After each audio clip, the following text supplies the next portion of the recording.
first question tèmi kọ́kọ́ fẹ́ béèrè ni pé ṣé èèyàn sì ni wá ní abẹ́ranko? I don't understand. For the past few days nǹkan tá à ń gbọ́ tó wà rampant táwọn èèyàn ń sọ jù ni pé President Bola Ahmed Tinubu is likely to be the last president of Nigeria. Even as that, ká tẹ̀ wá lórí bẹ́ẹ̀, ká ló fẹ́ rí bẹ́ẹ̀, ká wá ní bẹ́ẹ̀ náà ni, do we all have to die? I don't understand. Ó dàbí ìgbà tọkàn kó. That is why many people are referring to Nigeria as Zoo Kingdom. Look at this. Okay, kí ló fún DSS ní audacity láti lọ destruct láti lọ destruct House of Assembly? Ṣé mo yẹ account of àwọn èèyàn tó ti gba ẹ̀mí ẹ̀ tó ti kú lẹ́nu ọjọ́ mélòó kan sí èní ní Ọ̀ṣun State? Both the politicians and the political talks that they are using. Look at this. Is this a shame, Kolele?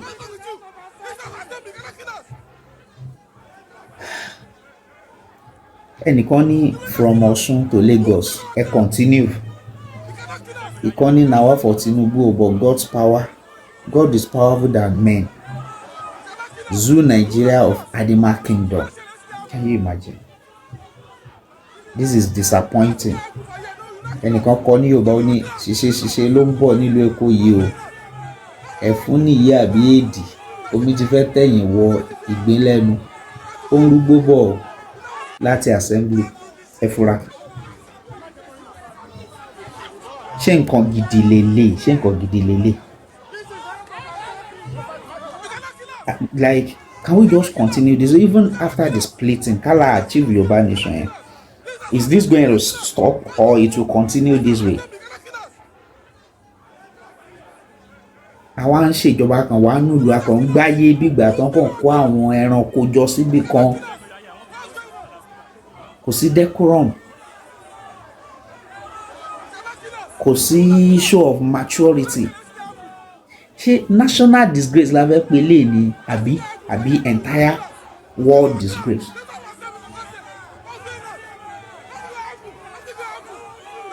People are not saying anything good about APC.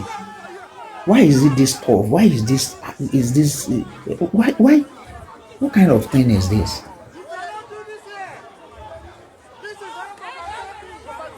Subscribe to our TV. Eka video yìí. Cannot kill us. This is our assembly. Cannot kill us. What's wrong with you? This is our assembly. Cannot kill us. You will not kill us. You will stand our ground. You cannot kill us. What's going on? You cannot kill us. You will not kill us. Creation is the army. Nothing can happen for you. No, you will not kill us. You stand our ground. This is our assembly. What's going on? Nothing can happen. Nothing can happen. Nothing can happen. Nothing can happen. Nothing can happen for you. You cannot kill us. This is our assembly. Cannot kill us. What's wrong with you? This is our assembly. Cannot kill us. You will not kill us. You will stand our ground.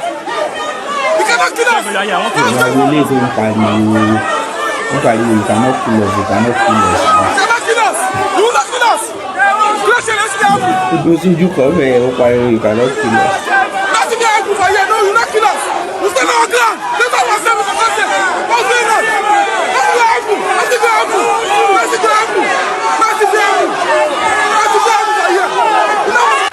You cannot kill us. This is our assembly. Cannot kill us. What's wrong with you? This is our assembly. Cannot kill us. Yeah, my will is don't pariwo. You will not kill us. You cannot kill us. You cannot kill us. You cannot kill us. What's going on? You cannot kill us. You cannot kill us.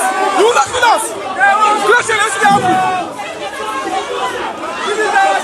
Nothing can happen for you. No, you will not kill us. You stand our ground. This is our assembly. What's going on? Nothing can happen. Nothing can happen. Nothing can happen. Nothing can happen. Nothing can happen for you. You cannot kill us. This is our assembly. Cannot kill us. What's wrong with you? This is our assembly. Cannot kill us. You cannot kill us. You cannot kill us. You will not kill us. Ibo You stand túnjú our kan ground. bẹ́ẹ̀ ó pariwo you cannot kill You us. cannot kill us. What's going on? You cannot kill us. You will not kill us. Creation is the happen. Nothing can happen for here. No, you will not kill us. You stand our ground. Let's have ourselves in the content. What's going on? Nothing will happen. Nothing will happen. Nothing will happen. Ṣé Nothing will máa wo happen. ilé tó ń pariwo Nothing will happen for here. ń pariwo you cannot kill us you cannot Cannot kill kill us us. ni. This is our assembly. Cannot kill us. What's wrong with you? This is our assembly. Cannot Ibo kill us. túnjú kan bẹ́ẹ̀ ó pariwo you cannot kill us. You will not kill us. You will stand our ground. You cannot kill us. What's going on? You cannot kill us.